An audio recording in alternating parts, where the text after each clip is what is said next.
It was a crisp New York morning. The sun had barely climbed above the skyline when the golden doors of Trump Tower swung open. Reporters, cameras, and curious onlookers waited outside, as they often did. Donald Trump, dressed in his signature suit and tie, was heading out for what seemed like an ordinary day. Another business meeting, another appearance, another moment in the spotlight. But this morning, something unusual caught his attention. Just a few steps away from the grand entrance, near the edge of the marble sidewalk, a young boy lay curled up, wrapped in nothing but a tattered blanket. His small backpack, clearly all he owned, sat beside him. Passers-by stepped around him without a glance. Trump paused. For a man always on the move, always surrounded by noise, this silence hit differently. The boy's face was pale, his hands trembling from the cold. Something in that moment stopped Trump in his tracks. His chauffeur waited, confused. "Mr. Trump, sir, we're running late." But Trump didn't move. His gaze stayed fixed on the boy. Trump walked over slowly, his polished shoes echoing against the pavement. The boy stirred, startled by the shadow falling over him. "Hey, kid," Trump said, his tone softer than usual. "You okay?" The boy blinked, unsure whether to respond. He looked up, his eyes tired but still filled with a spark of something. "Hope, maybe." "I'm fine," the boy whispered, "just tired." "What's your name?" Trump asked. "Eli," the boy replied. Trump crouched down, a rare sight for anyone who knew him. "Eli, how long have you been out here?" The boy hesitated. "A while. My mom got sick, and we lost our place." Trump's expression changed. Behind the businessman, behind the tough talk and the cameras, there was a flicker of empathy. He reached into his coat and pulled out a billfold, but then stopped himself.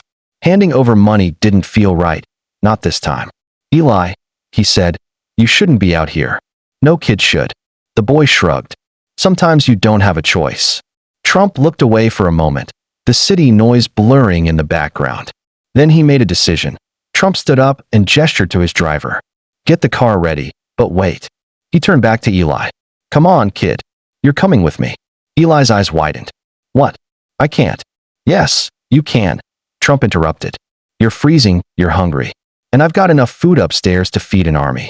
You're coming in." The boy hesitated but finally followed. As they stepped into the golden lobby of Trump Tower, people stopped and stared. A few whispered. It wasn't every day they saw Donald Trump walking with a homeless boy. In the elevator, Trump looked down at Eli. "You ever been this high up?" he asked. Eli shook his head. "Never even been in a building this fancy." When they reached his office, Trump called for his assistant. "Get this kid something to eat. A burger, fries, whatever he wants. And warm clothes." As Eli ate, Trump watched. Something about the boy's quiet strength reminded him of his own early days. Before the fame, before the money, after the meal, Trump sat with Eli and asked more about his story. The boy spoke of his mother, who had lost her job, and how they'd been staying in shelters until she fell sick. When she was taken to a hospital far away, Eli had nowhere to go. Trump listened without interrupting. Finally, he said, "You know, Eli, people think success is about money. But it's not. It's about what you do when no one's watching." Eli looked up, confused. "Why'd you help me?" Trump leaned back, thoughtful. "Because once, someone helped me. A long time ago, when I was starting out, a man believed in me when no one else did. Maybe it's my turn to do the same." Eli smiled for the first time that day. Trump picked up the phone. "We're going to fix this. We'll get you somewhere safe." He made a few calls, to charities, to a local foundation he supported, and within an hour, arrangements were made for Eli to have a place to stay, food, and schooling. Before the boy left, Trump handed him a business card. "If you ever need anything, call this number." And Eli, keep dreaming big. Weeks passed. News outlets eventually picked up the story. Donald Trump helps homeless boy outside his tower. It spread quickly, touching hearts across the country. But that wasn't the end. A few years later, during a public event in New York, Trump was approached by a young man in a neat suit.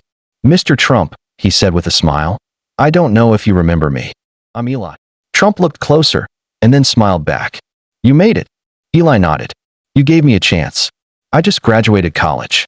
I'm working with a nonprofit now, helping kids who don't have homes." Trump extended his hand. "You did all the work, kid. I just opened the door." As they shook hands, cameras flashed, but for once, It wasn't about politics or business. It was about a moment of human kindness, a reminder that one act of compassion can change an entire life. And as Trump turned to leave, he glanced back at Eli and said quietly, "Never forget where you came from. That's how you keep climbing higher."